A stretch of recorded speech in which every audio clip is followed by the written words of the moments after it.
Game of Deathmatch for Company of Heroes 2. You're looking at PFC.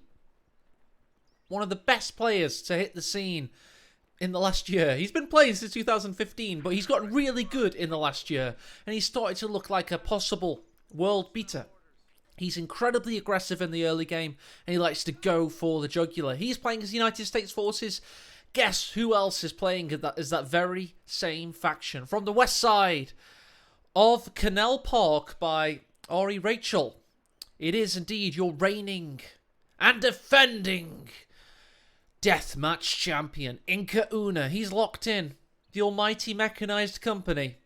And he's 1-0 in this series so far. Winning $20 in his first attempt. And this is Canal Park. Let's just assess the territory layout. It's bloody beautiful looking these days. It's got this big park area in the south. The canal itself goes a little bit underground by the time it gets to here. You've got this lovely alleyway that I'm going to show you in a second. That's great for grenade throwing. A kind of built-up church and park area here with some really nice sight blockers. And it's just... It's lovely. It's set in Amsterdam or Rotterdam. Or yeah, one of those two. I think it might be Rotterdam, actually. And it's just gorgeous. It's such a lovely looking map. Martian in tone. But just such a breath of fresh air. Get to the reactor quaid, etc. Anyway, one thing I will draw your attention to is that unfortunately on the minimap and on the UI, blue is in the west. And in reality, the blue player is in the east. So the way I'm going to help you remember that is PFC is blue.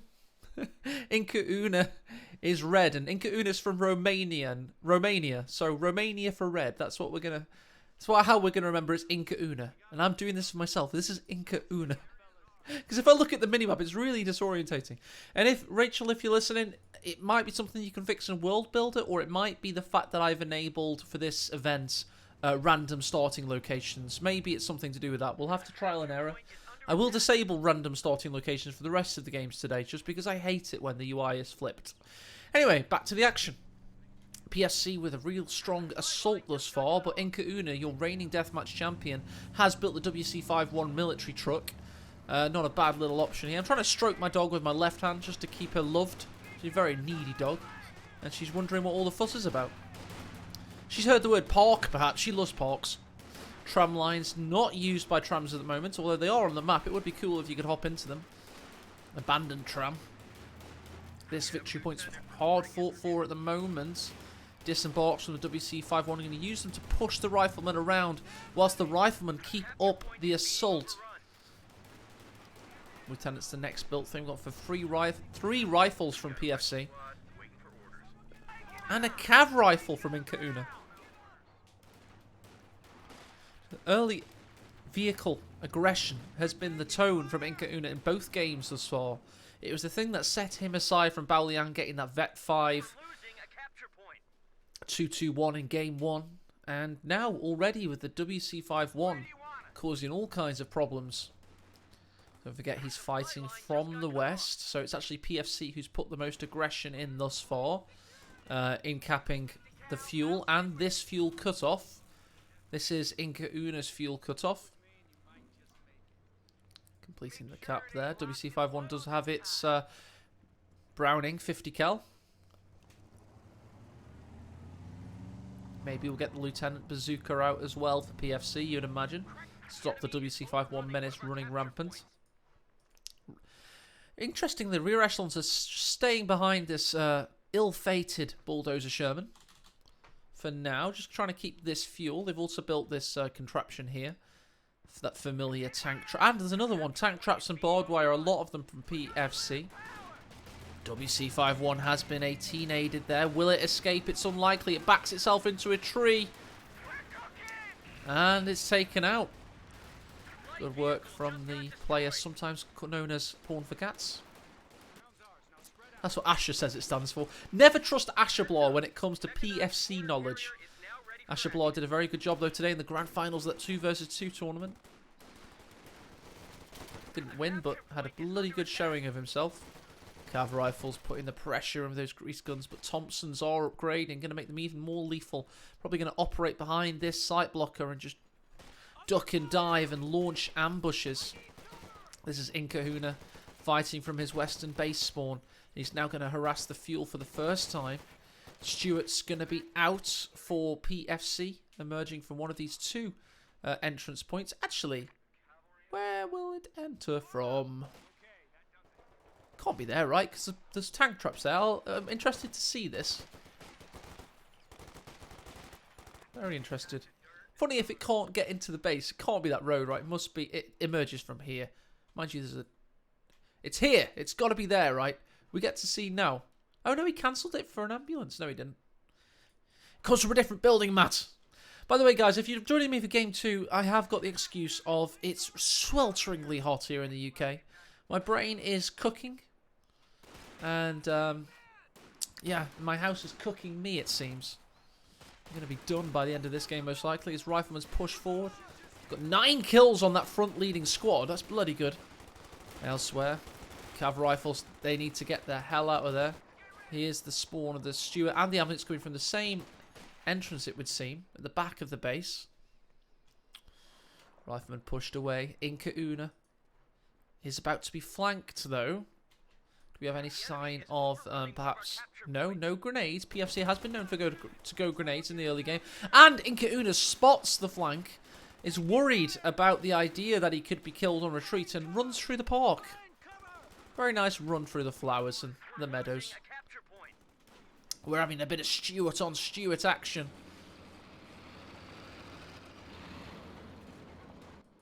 Sounds very homoerotic, I know, but indeed it is just light tank versus light tank.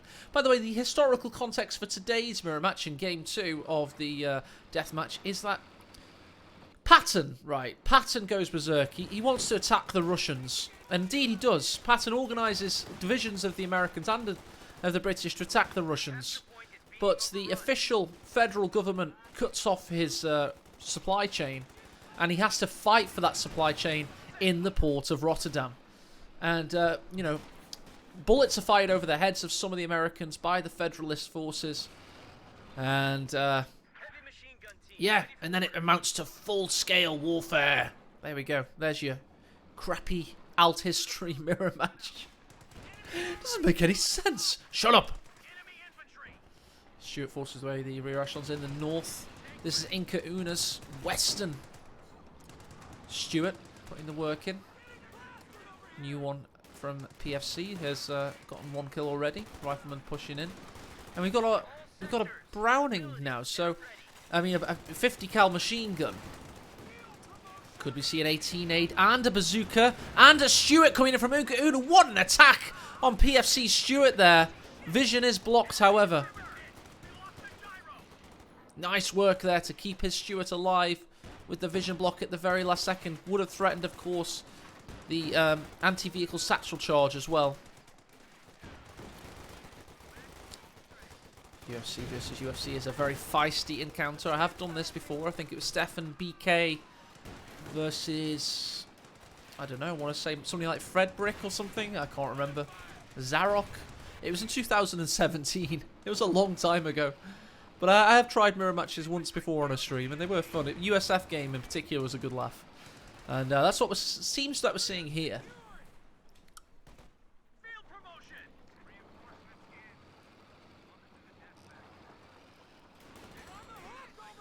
aecohmatt's got all 3 victory points yet again. Are we entering the aecohmatt show? Shall we have a little look at aecohmatt's kind of style of play and see how the man plays? Seems that he's setting his ambulance up now. I mean, I don't know much about him. Never really seen him stream before. Stuart arrives in the north of the picture there. You can just about see it and react to it. Yeah, he's playing within his own domain. He doesn't seem very twitchy. He does seem to use tap map. Those little stutters, by the way, that's when he's using tap map. Sees a blip on the radar, zooms there to see what's seen. That's just really fast play. The camera movements, you can see the cavalry rifleman capping. The camera movements were very fast there. Really snappy. Just good to get a feel for the guy. If he's going to dominate us today, we want to learn from him. But we have plenty of other good players lined up in the roster. Not saying that PFC is going to lose, but Inka-Una is our reigning champion, so he's got that kind of championship feeling about him right now, making everyone going up against him an underdog. Bao Liang is no slouch. Bao Liang's a top 15 easily. Maybe even top 10 on his day. In terms of tournament pedigree, that is, not auto match, tournament. And yeah, it was a comprehensive victory. Never looked likely to lose. We have had the same commander pick as well. Somebody in chat said, do they have to pick the same commanders? No, they do not. It's not a mirror matching commanders. They just went the same commander. Mirror match, sorry, mechanized for both. Stuart's flanked. Inka-Unas, he gets a vision block off as well. He's gone for 2 Stuarts as the man. This is the fresh one. He catches him off guard. Inka-Una gets a good rear armor shot here. However, the Bazooka gets a shot in there. He gets another rear armor penetration. More riflemen coming into the picture. Lieutenant forced away. Can the Stuart somehow survive? No, he can't. One last shot from the fresh Stuart, attaining Veterancy 1 now on both light tanks. PFC catches his opponent off guard with a non-meta build there. Double Stuart action. And he now has light tank supremacy. Just when I was starting to defend us against an all-day dominance of Inka-Una, it seems PFC had a different story to tell.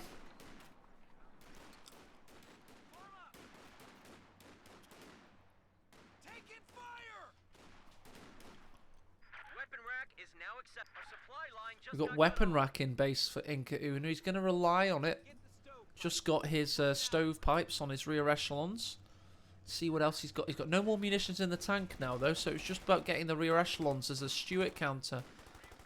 But he's repairing them whilst capping here as well. He's feeling really confident as PFC. Just going second Stuart, caught him off guard. Didn't expect it.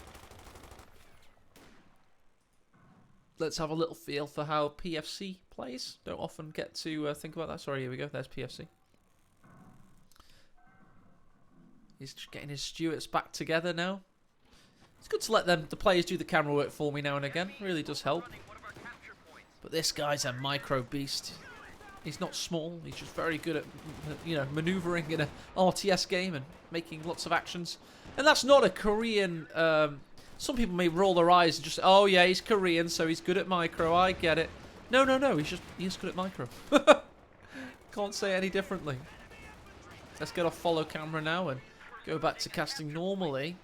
This Stuart's in... Oh, there we go. The rifle's down as well. Inka-Una's battling back. Nice flank with the cavalry rifle, catching that rifleman off guard. Meanwhile, in the south, 50 cals trying to push up with the rear echelon. But I say, PFC's falling apart a little bit here. Very late in career, of course. It is a Sunday morning for him. It's very late, though. Rear echelons with some good penetrations on one of the 2 remaining Stuarts, but he could have done with that 3rd rifle being alive still. Lieutenant flanks the 50 cal. Back in the north, PFC Stuart just marauding.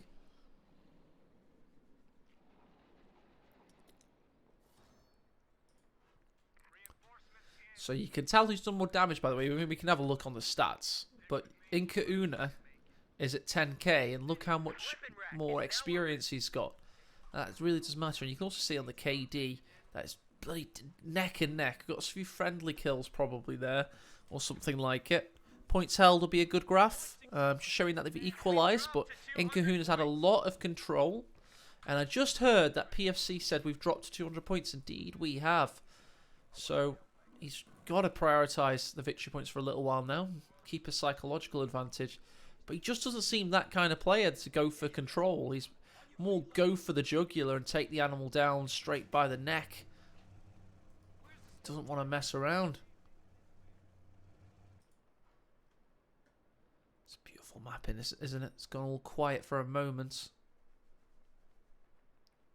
198 victory points is the count he was stopped at. He's only depleted 24 of his opponents. That's not very much, is it? Showing Inka-Una has great map control, even when he's down on material, it seems. Or could you argue that PFC hasn't fully made use of his Stuarts in the way he could have done? Maybe he could have replayed some of these engagements, really gotten a bit more map control. That said, I mean, he's got double fuel. I don't know what I'm saying, actually. Could have come a bit sooner, rather. That's what Cav Rifleman do for you, though. Cav Rifleman, an excellent platform. 13 kills. What are those guys up to at the moment? They're just joining, running past the tram. Up against a 50 cal here. Keep an eye on this Stuart, gaining a combat promotion, forcing away the Major. Big shot in on the Lieutenant. However, the Thompsons aren't good at medium length battles. Cav Rifles could die of Inca Unas there. M1 Garand's PFC can't get the kill. Rear echelon's also low. I tell you what, this Stuart could sacrifice itself for the greater good. There's so many low squads there. 50 cal also forced away. PFC's looking strong now. I did almost question whether he could have gotten more map control, but he knew better. He knew to bide his time and make the push. And he still managed to take full advantage of that double Stuart. This kind of mirror match action is making it seem like whoever wins the light vehicle battle kind of just has momentum. It has been suggested that it may be easier to play as the Eastern player on Canal Park, but quite frankly, I've never seen anybody play on the map yet. That was just my feel, having looked at like how this fuel flows. But Rachel added a few more sight blockers here to try and disconnect it. Let's go back to the breakout of Inca Una, see if he can get out of base. 50 cal's trying to stop him. We've got a flanking route here. Did manage to suppress a few squads. 350 munitions for PFC. You know, a real strong position. But he is playing as USF, and you know, allies are OP, so I really don't think it's fair. Go for an M1. Next is PFC. Does that mean he thinks...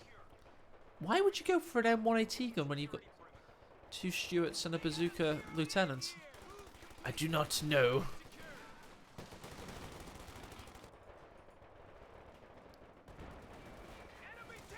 Zany in chat says the red units are OP. Fair enough. It's always the red units that are OP, never the blue units usually. That's my experience playing the game anyway. This Stuart's got 7 kills. His compadre also on 7. Mirror image of one another. Bars lighting up. We should have done Confederate versus Unionists, shouldn't we? Inca Una's the Confederates and PFC's the Unionists.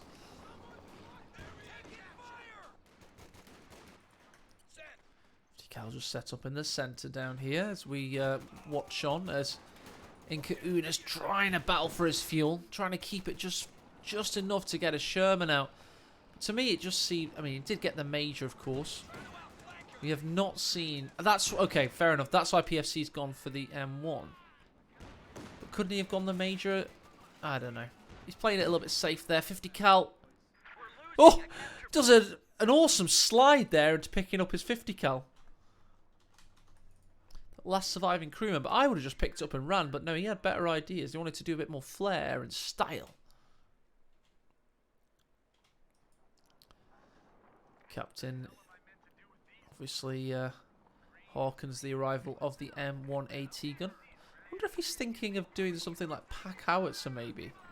Let's check that out. Let's check this engagement here as this rifleman looks set to escape. No, he's not gone for anything crazy like that. He's just gone for Captain M1. That's what he's done. Sherman will be out soon.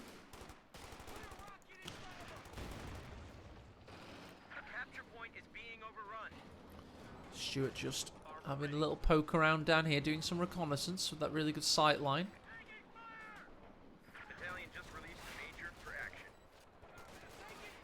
Rifleman on 8 kills. Major and rear echelon meet their fate. They've got this nice sight blocker they can duck behind if they want to evade the 50 cal. Sherman soon out. What will await it? Cav rifles 16 kills. And here's that Sherman I was talking about. This could be what aecohmatt needs to re-solidify his position. And I just want to say, I just think PFC's misplayed his build order there. I can't think of any other way to put it. I mean, he had the advantage with the double Stuart, but why not go for Sherman? I mean, he had double fuel for a while. Look, he's got 120 in the bag. He definitely could have gotten it out. He's got a major now. I mean, he will get it out and an M1, to be fair. It's not like it's delayed that much. But his Sherman would have been out sooner.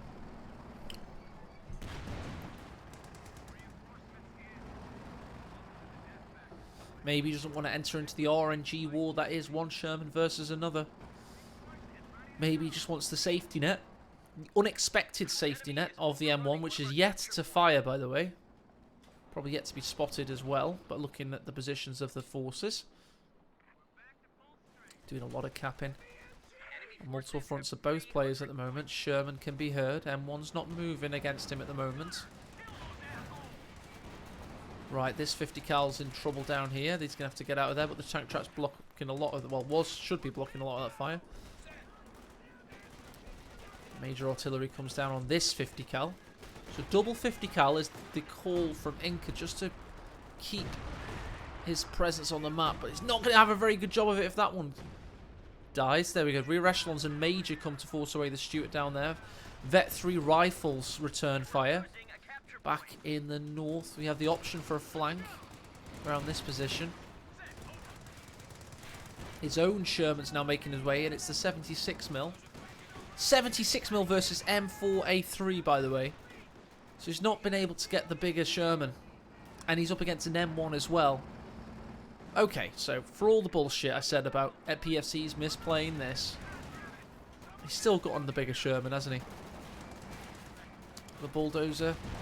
He doesn't get the crush, but he does get a hell of a shot there. Can the turret traverse? Can he go stationary, perhaps, get a shot off? No.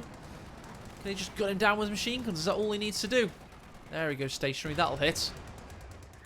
Oh, so close! Right, 76mm in town, as is the M1, as is the Stuart. He's got to be really careful, Inca. Our reigning deathmatch champion. Stuart could go for a cheeky vision block, maybe.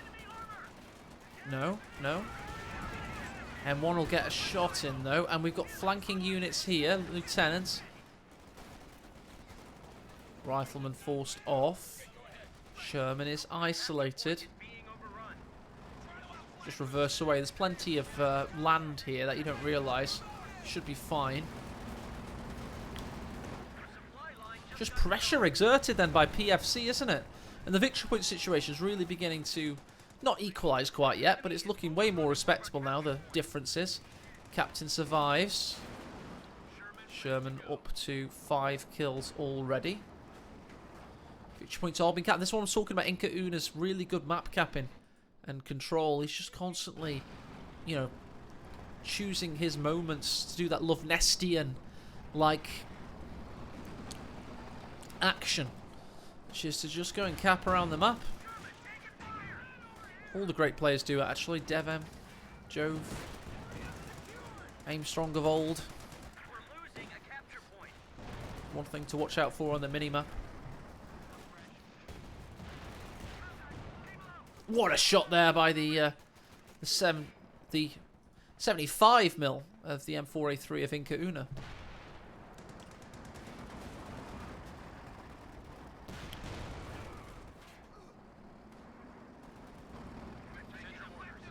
Battling as strongly as he can, but he's constantly outgunned everywhere he looks. Oh, and there you go. That's outgunned for you. Drives straight up and obliterates the weapon.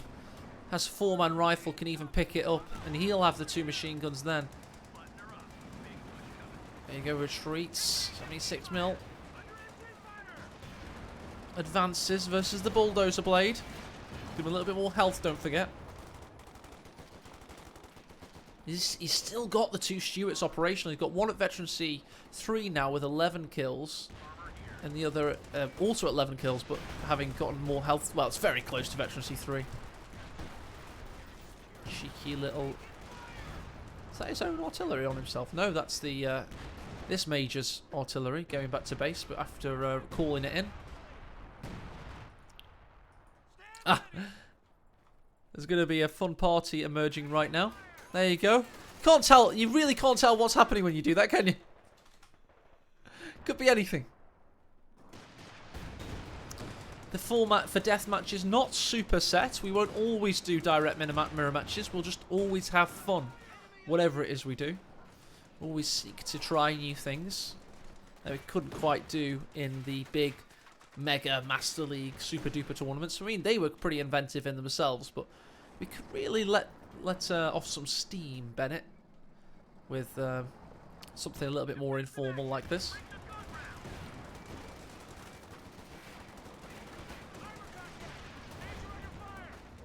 Ah, some pineapple fruit in chat to my point earlier says, is capping the map a thing? I didn't know. Oh, didn't get my point, did he?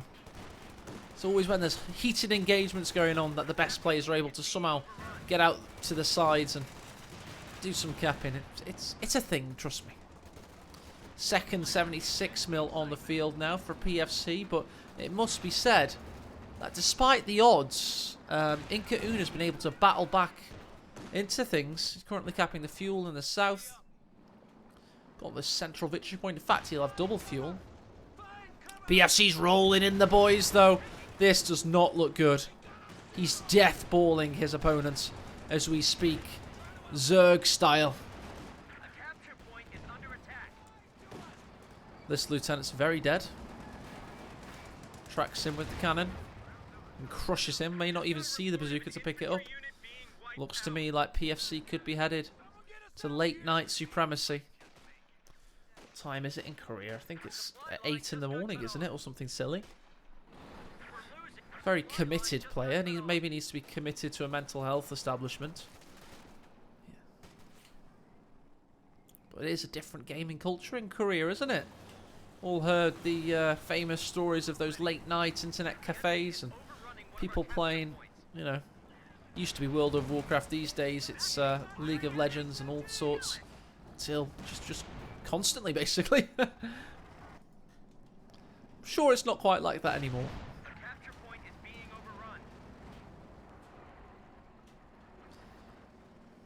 I have noticed that some of the funniest guys in our community happen to be Korean. And some of the best banter, most cutting banter, has emanated from Korea in the last couple of years of co-competitive, it seems.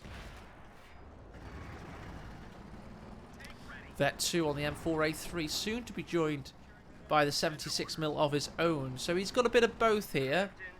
He's got the more infantry-focused Sherman, and then he's got the one that's capable of going toe-to-toe with anything that PFC currently has. Look at this death ball. Let's have a little look at that from a cinematic standpoint.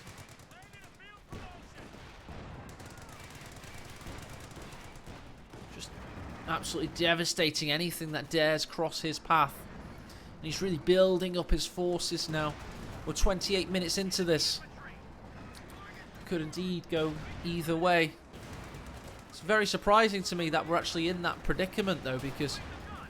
Oh, good shots there on the rear armour of the 76mm. Can he get through this gap? Looking shaky out there. Gets a damaged engine and Stewart's come in. They block the vision. Another one comes in. He's trying to get around the rear armour. AT grenade threatens. And that 76mm currently is decrewing the M1. Looks like the Shermans will survive. House doesn't. Will this Stewart? Satchel? Definitely not. He has to halt it. He doesn't want to hurt this Stewart. He died to save his friend. M1's recrewed. M4A3 goes forward looking for this Stewart. The M1AT guns recrewed, however, and PFC's 76 is back in action. I have no idea who's won all this. Seems that PFC has, I guess. Yeah, he must have done. Yeah, he definitely has, actually. No! Yes, he has. Of course he has. Got momentarily confused by the UIs. Only the UIs could save Inca Una, it would seem. Who's rebuilding a rifleman? Doesn't have much fuel. He might as well, I guess, build something of the infantry variety.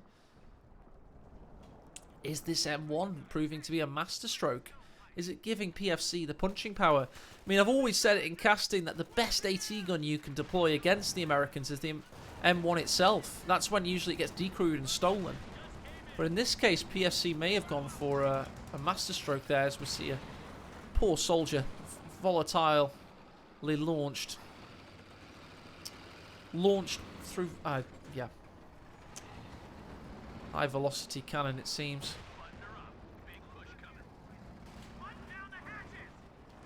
Rear echelons just poking their heads in.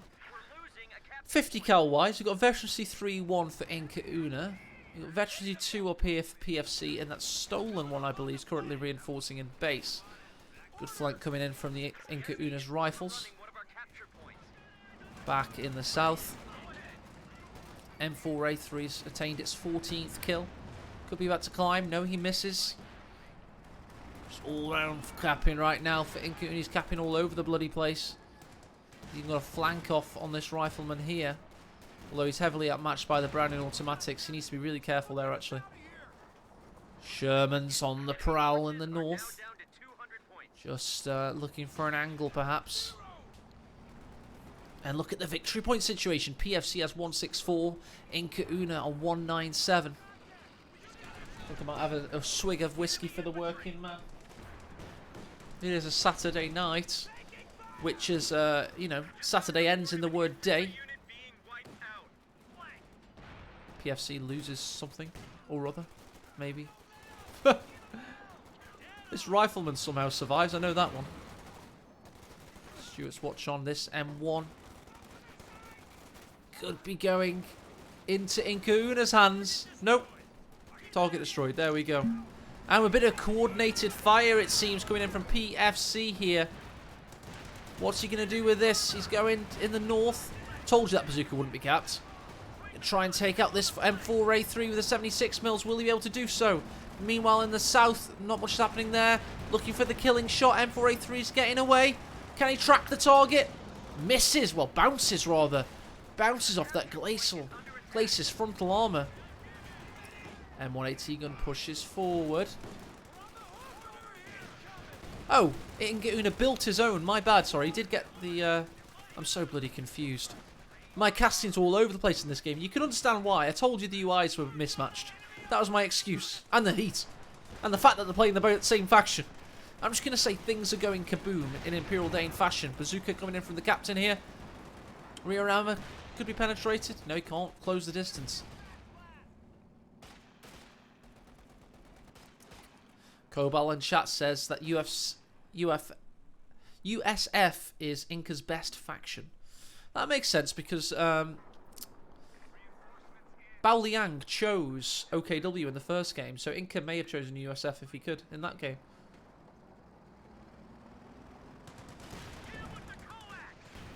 It's proving to be a bloody good game thus far, though, isn't it? 164 victory points versus 173. Always looks like so many more units PFC because he's somehow kept one of his two Stuarts alive for so long. Rear echelons could die here.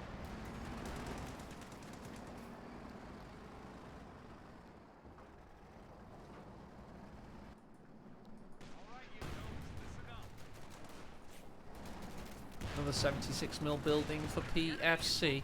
Did he lose one? I don't think he did he? He's going to have 3 76 mils now. 3. And one of his original Stuarts currently doing a lot of good harassment work. Does get 18 aided. Constantly confusing, isn't it, these days, that they have 18 aids despite not having Veterancy 1. Thanks to the balance changes. 19 kills on the M4A3. That's somehow still alive. 76 mil in tandem with him. But here's those 3 76s. And a lieutenant. Neither player has access to coordinated fire, but one has pulled up his M1AT gun. Where's the... PFC's is miles away. 176 mils in all kinds of trouble. Can the M1 penetrate?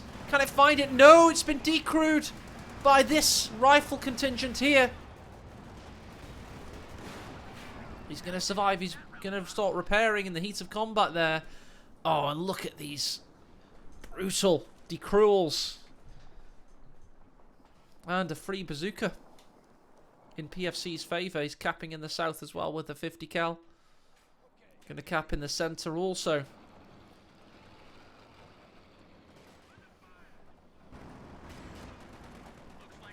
M4A3 reverses into action. All the way down the map just to keep the victory point situation alive for Inca-Una. He does have a small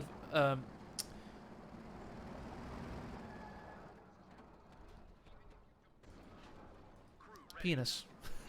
What's it called? Surplus. That's it. It's the opposite of a deficit. He has a small surplus at the moment. 159 versus 130. Stewart comes in, backed in by M4A3. Guys, I couldn't think of the word, so I just said penis. Nice shot there by the 76. Stewart needs to stay alive. He's kept him alive thus far. M1's ready, as is the... Look at all this. He could probably put maybe the cav rifles behind this, or maybe inside that building. Can you garrison that? Doesn't look like you can. He could certainly ambush his opponent from either side of it, though, couldn't he? That said, it's hard to criticise PFC right now. He's dominating the battlefield. And Inca-Una is reduced into this park-like sector with these huge open sight lines. Not great for flanking out of, is it? The only flanking route he's got that is like hidden from sight lines is up here and around there. So if PFC dominates the northern sector, he just leaves his opponent just so exposed, trying to get out of base. That said, what a shot by the M4A3. 24 kills now.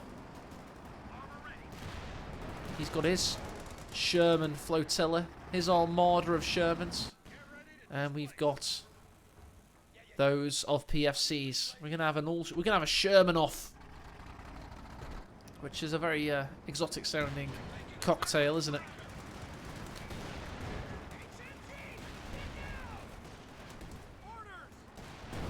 Here come the boys.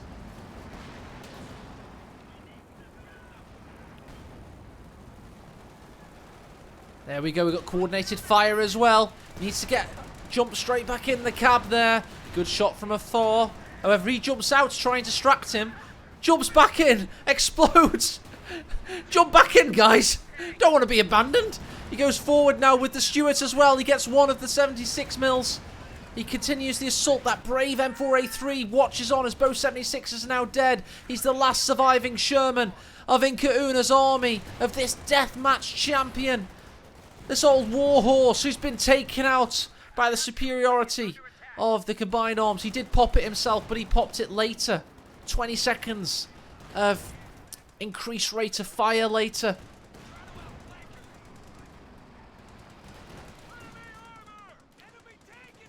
And all tanks died. For Inca-Una, PFC looks set to become your new deathmatch champion. Sherman reverses away under slight duress.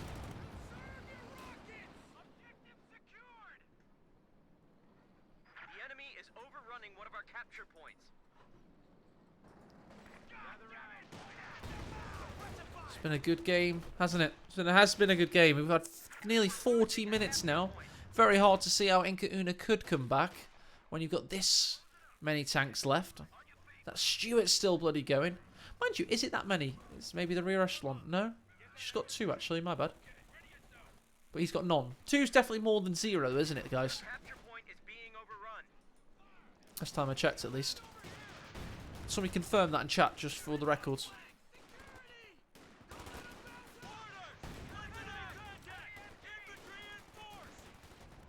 North side. Cav rifles cap. Mighty Stuart of 24 infantry kills and 2 vehicle destroys comes save the day. Inca-Una's not going anywhere, it would seem. He's got an okay-ish contingent of infantry. He's doing what he can with it. PFC's coiling up like a spring, it would seem. He's got his man where he wants him, 75 points remaining. Oh!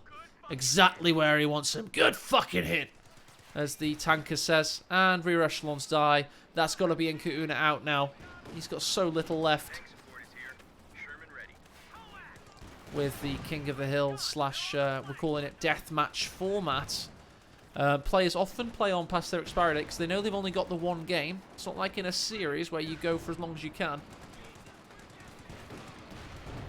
It's a phenomenon I've seen before. May as well. This is your time in the limelight, but Inca Una does do the honourable thing. He taps out knowing the writing is on the wall, and we have PFC as your new Deathmatch champion.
I've been muted all this time, have I? There we go. Forgot to unmute. Kazak's here, good. So we've got Kazak, we've got Eternal, Kobal. They're all players that could play in the third game today. And I will leave it to chat to vote. Pax, I did invite you, mate. I don't know where you were. It's a bit too late now. We've got 3 guys that have been waiting for a long time, Pax. So want to make sure that they're all here. Let's get it on. Let's have a chat vote, shall we? Very quick one. Do a poll. You guys can vote for who's going to play next. Who next? Question mark. We've got Eternal, Kobal, Artem, Sex God. There we go. Do a 1-minute poll there. Get voting, guys. Oh, it doesn't meet guidelines. I'll put S asterisk God. I don't know, Ricky. The pro map maker joining the amateur map making competition. Joking. We're doing a 1-minute poll. 1-minute poll to decide who goes next. In chat, they probably can see this. Not this week, Pax. You can play next week, mate. As I say, these guys have been waiting, and to be honest, I may not be able to do all of the games. So I'm probably going to do 2 more games today, and I've got 3 guys waiting. To be honest, solid Appy.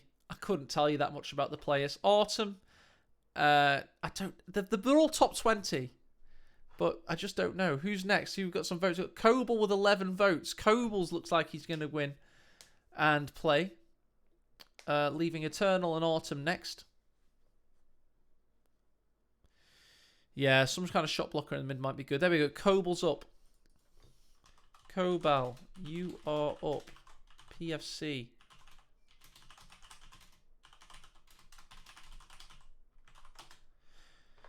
Right, based on their factions, I'll choose them the next map, guys. Based on what I want to see. Because it'll be pretty interesting. I'm pretty sure I do want to see one with a lot more shot blockers, though. All the maps played this week will not be played next week, by the way, guys. We've got 7 maps in total. It's going to be Soviets. So what's a good anti-Soviets map?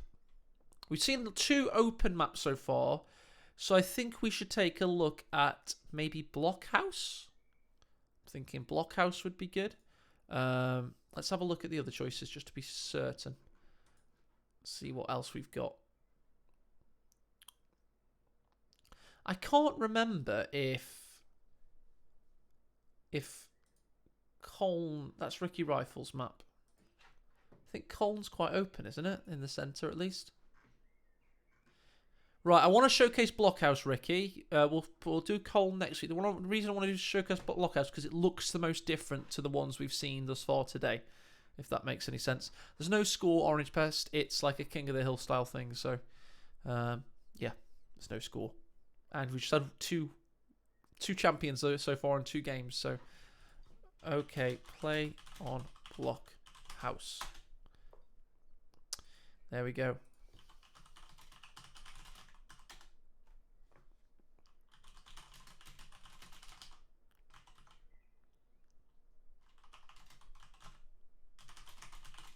Oh, it's because my legs. I've got a lot of energy. I haven't actually done much exercise today. Yes, exactly, Orange Pest. And that's exactly right. I'll make sure that Inca Una sends me.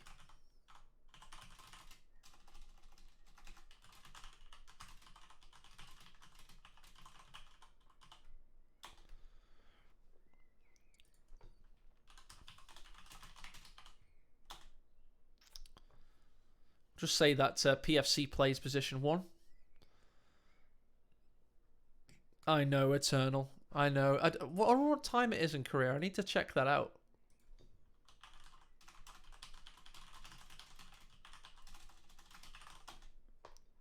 It's 5 in the morning. 5 in the morning. There you go.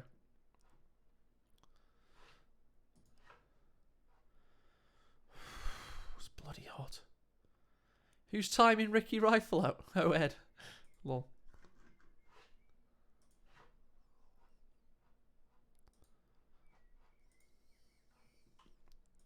Alright guys, I'm going to have a little break. I'll be right back in a couple of minutes when we'll crack on with Game 3, which will be PFC versus Cobal on Blockhouse as Soviets. So don't go anywhere. Cheers.